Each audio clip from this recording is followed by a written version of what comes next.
नमस्कार, आपण पाहत आहात SP न्यूज। मुंबईच्या वरळीत भाजपच्या मोर्चामुळे प्रचंड ट्रॅफिक जाम। महिला आरक्षण विधेयकाच्या निषेधार्थ काढलेल्या भाजपच्या मोर्चात एका महिलेनं जलसंपदा मंत्री गिरीश महाजन यांच्याशी थेट भांडण केलं। व्हायरल व्हिडिओत ती म्हणाली, "काय बोलायचं ते खुल्या मैदानात बोला, इथून निघून जा, ट्रॅफिक अडवू नका." या घटनेनंतर त्या महिलेविरुद्ध तक्रार दाखल झाली आहे। वरळी पोलीस स्टेशनमध्ये झेन सदावर्ते यांनी तक्रार दिली। महिलेनं पोलीस व अधिकाऱ्यांना अपमानास्पद भाषा वापरल्याचा आरोप आहे। मंत्री गिरीश महाजन यांनी सांगितलं, "मी त्या महिलेची व्यक्तिशः माफी मागितली।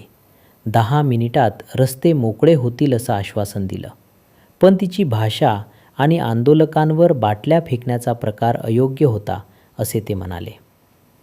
अधिक अपडेटसाठी SP न्यूज सोबत रहा। लाईक आणि सबस्क्राईब करायला विसरू नका।